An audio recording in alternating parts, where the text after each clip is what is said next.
তাই তো ভাবি, সিঙ্গেল স্ক্রিনের গুটি কয়েক হল মালিকেরা হঠাৎ করে জোট বাঁধছে কেন রকস্টারের বিপক্ষে গিয়ে।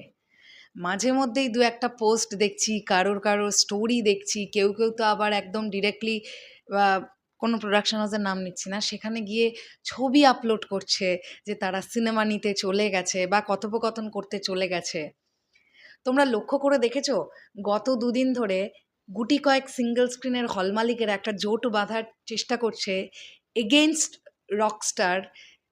ব্যাপারটা একদম জলের মতন ক্লিয়ার তারা কেন এই জিনিসটা করছে। হ্যালো আমার সাকিবিয়ান ভাইরা বোনেরা, চলে এলাম আরও একটা নতুন ভিডিও নিয়ে।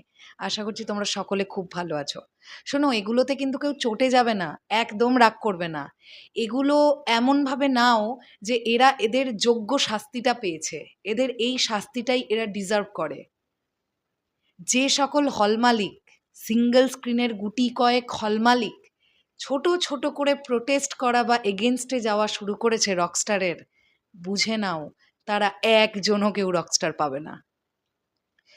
মনে আছে আজকে থেকে 3 দিন আগে অনন্য মামুন একটা পোস্ট করেছিলেন। আমি দেখেছি তোমরা অনেক সময় অনন্য মামুনকে যা তা করে বলো, কিন্তু এটা অস্বীকার করে কোনো লাভ নেই। উনি কিছু কিছু কথা এত স্ট্রেট ফরওয়ার্ডলি বলে দেন যেটা অনেকেই বলতে পারে না। অনন্য মামুন বলেছিলেন কিন্তু যে রকস্টার বেছে বেছে সিঙ্গেল স্ক্রিনে দেওয়া হবে। এই বেছে বেছে সিঙ্গেল স্ক্রিন মানে কি? যে সিঙ্গেল স্ক্রিনের কোয়ালিটি ভালো, সাউন্ডের কোয়ালিটি ভালো, একটা সিনেমা দেখার জন্য যে মিনিমাম পরিবেশটুকুনি লাগে, সেই পরিবেশ যে সিঙ্গেল স্ক্রিনে নেই সেখানে যাচ্ছে না রকস্টার। আর যারা রকস্টার পাচ্ছে না তাদের তো কিছু একটা চালাতে হবে। তারা একটা সিনেমাকে নিচ্ছে, যেটা অনন্য মামুনের পোস্টেই ইন্ডিকেট করা ছিল, দ্যাটস মালিক। এখন কথাটা হচ্ছে, যারা রকস্টার পেল না বা পাচ্ছে না বা জেনে গেছে তারা পাবে না, তারা এখন কি করবে? তাদের তো মেগাস্টার শাকিব খানের মতন ব্যবসাটা হবে না, তারা এটা নিজেরাও ফিল করে গেছে। তাহলে তারা কি করতে পারে? এখন ছোট ছোট করে নেগেটিভিটি করা শুরু করছে অন সোশ্যাল মিডিয়া প্ল্যাটফর্ম। এদের টার্গেট কিন্তু বাকি সিঙ্গেল স্ক্রিনের হল মালিকেরা, যারা এখনো জানে না রকস্টার পাবে কি পাবে না। এদের টার্গেট সেই হল মালিকগুলো যাদেরকে মোল্ড করবার চেষ্টা করছে। কিছু কিছু জনের যুক্তি কি, এখনো সেন্সর হয়নি, ছাই, ওই সিনেমা আমরা নেব না। আরে নিবি না কি বেটা, পাসিনি বল।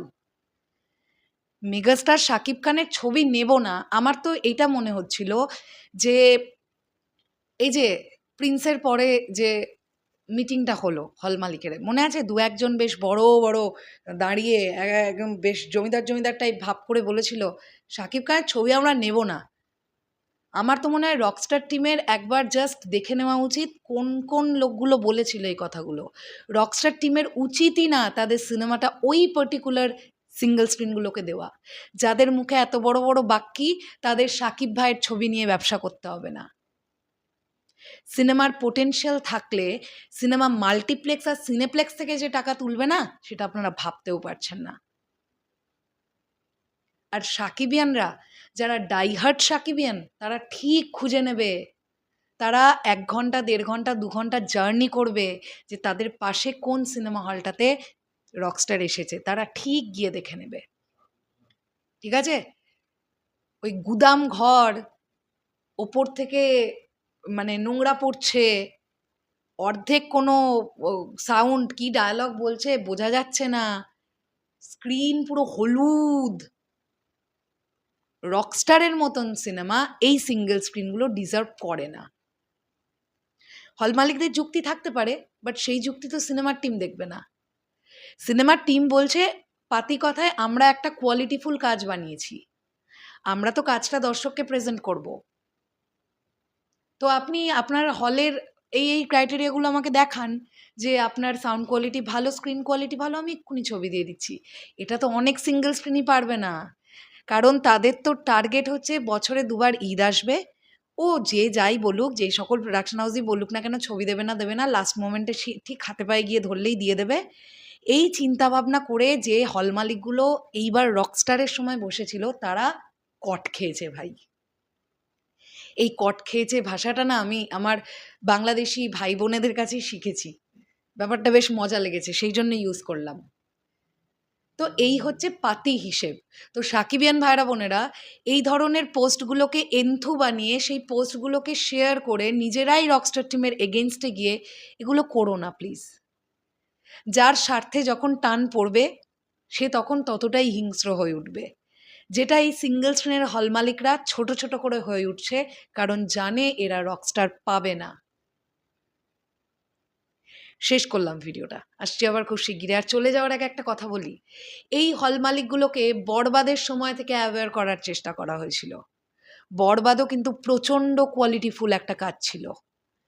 আমি নিজে খবর পেয়েছি যে এমন সিঙ্গেল স্ক্রিনে বরবাদ চালানো হয়েছে যেখানে স্ক্রিনে সাকিব ভাই আসছেন না অন্য কেউ আসছে বোঝা যাচ্ছে না, এমন স্ক্রিনের কোয়ালিটি।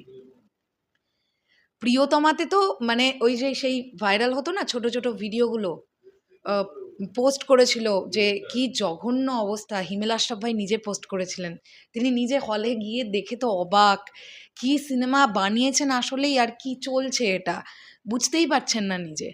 তো তখন থেকে কিন্তু মানে আফটার কোভিড সিঙ্গেল স্ক্রিনের হল মালিকদের বারবার অ্যাওয়্যার করা হচ্ছিল যে শাকিব খানের ছবি চালাতে গেলে কিন্তু সিনেমা হলের মান ঠিকঠাক করুন। শোনেনি, এইবার শিক্ষা পেয়েছে।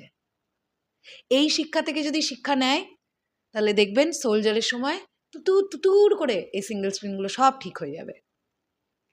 শেষ করলাম ভিডিওটা, আসছে আবার খুব শিগগিরই। তাহলে এখনের জন্যে টাটা।